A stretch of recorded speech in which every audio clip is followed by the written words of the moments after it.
यदा यदा हि धर्मस्य ग्लानिर्भवति भारत अद्भुत्थानम् अधर्मस्य तदात्मानं सृजाम्यहम् परित्राणाय साधूनां विनाशाय दुष्कृतं धर्म संस्थापनाय सम्भवामि युगे युगे। नमस्कार। বাসুদেৱ নন্দন প্ৰভু শ্ৰীকৃষ্ণই কৈ গৈছিল যে এই পৃথিৱীত যেতিয়াই জটিল সময় দেখা দিব তেতিয়াই তেওঁ এই পৃথিৱীত পুনৰ জন্ম লাভ কৰিব আৰু সেই সময় যেন এতিয়া সমাগত। চাৰিওফালে মনুষ্যই সহ্য কৰিব লগা হৈছে অধিক যন্ত্ৰণা আৰু আঘাতৰ। আহকচোন আজি ভগৱান শ্ৰীকৃষ্ণৰ সেই শেষ মুহূৰ্তৰ কথোপকথন শুনো জৰাৰ সৈতে। আপোনালোক সকলোৱে নিশ্চয় জানে যে জৰাৰ বিষাক্ত হৰত ভগৱান শ্ৰীকৃষ্ণৰ মৃত্যু হৈছিল। আহকচোন এয়া কোনো কাল্পনিক কথোপকথন নহয়, মোৰ শিক্ষাগুৰু অনিতা ডেকা বৰাৰ কলমেৰে আজি এক সত্য কথোপকথন শুনো ভগৱান শ্ৰীকৃষ্ণ আৰু জৰাৰ, ভগৱান শ্ৰীকৃষ্ণৰ মৃত্যুৰ আগমুহূৰ্তৰ সেই কথোপকথন। আহকচোন শুনো। কৃষ্ণ, মাতৃ গান্ধাৰীৰ অভিশাপ মই স্থিৰ চিত্তৰে শিৰ পাতি লৈছিলোঁ আৰু অপেক্ষা কৰিছিলোঁ তোমাৰ হৰৰ আঘাতত নিজকে নিশ্বাসহীন কৰা এই মুহূৰ্তলৈ। জৰা, সে আপুনি কি কৈছে? মই কি কৰিলোঁ প্ৰভু? এতিয়া মই কি কৰোঁ? মোক ক্ষমা কৰক প্ৰভু, ইমান নিৰ্বিকাৰ হৈ মোলৈ নাচাব। কৃষ্ণ, কোনো আক্ষেপ নাই, অতৃপ্তি নাই, কোনো প্ৰতিবাদ নাই, আছে মাথো তৃপ্তি, এক কোমল অনুভৱ পূৰ্ণতাৰ আশ্চৰ্য এই ক্ষণ। জৰা, চিকাৰী মই, প্ৰতিপাদকাৰ নিজেই প্ৰস্তুত কৰোঁ। আজি হৰিণাৰ চিকাৰলৈ আহিছিলোঁ। চঞ্চলৰূপী হৰিণাক হত্যা কৰা বৰ জটিল, সেই কাঁড়বোৰত বিষৰ প্ৰলেপ দিছিলোঁ। কাৰ্পাত এৰুৱাই আপোনাক শুশ্ৰূষা কৰিবলৈ দিয়ক মোক। সেই বিষৰ প্ৰতিৰোধ কৰিব পৰা বনৌষধো মই জানো।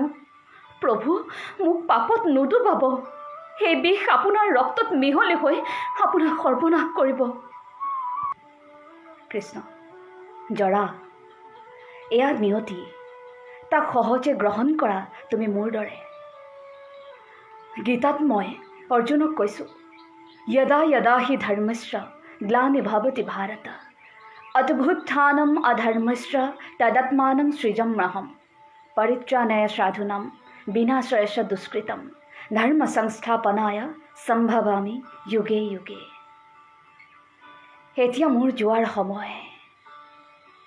সময়ত পুনৰ ধৰ্ম সংস্থাপনৰ বাবে জন্ম ল'ম। জৰা, ঈশ্বৰৰ মৃত্যু মোৰ দৰে এই সাধাৰণ মনুষ্যৰ হাতত সি কিদৰে সম্ভৱ? কৃষ্ণ, ত্ৰেতা যুগত তুমি বালি আছিলা।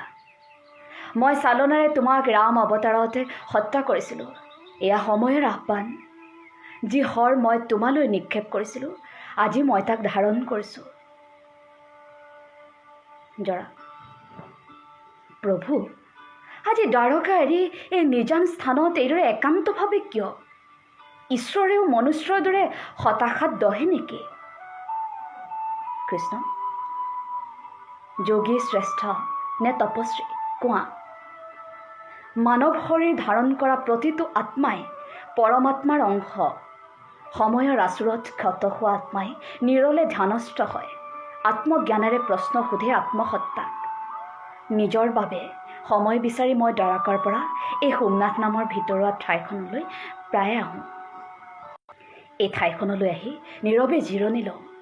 নীৰৱে মাতৃ গান্ধাৰীৰ অভিশাপৰ ৩৫টা বছৰৰ পিছত যদুবংশ ধ্বংস হৈ মোৰ মৃত্যু হ'ব। আজিৰ পৰা এই স্থান ভলকা তীৰ্থ গোকুল ধাম হিচাপে ভাৰতবৰ্ষই জানিব। পঞ্চপাণ্ডৱে মোৰ শেষকৃত কৰাৰ পিছত শৰীৰ পঞ্চভূতত বিলীন হ'ব, কিন্তু মোৰ হৃদয় পৰি থাকিব অফুৰন্ত গতিৰে। অৰ্জুনে মোৰ পৰি যোৱা মোৰ অন্ত নোহোৱা হৃদয় ত্ৰিবেণী ঘাটৰ পানীত উটুৱাই দিব। মোৰ হৃদয় এডাল কাঠলৈ পৰিৱৰ্তন হ'ব। ৰজা ইন্দ্ৰমে নদীৰ পৰা এই কাঠৰূপী হৃদয়ক জগন্নাথ মন্দিৰৰ মূৰ্তিত প্ৰাণ প্ৰতিষ্ঠা কৰিব।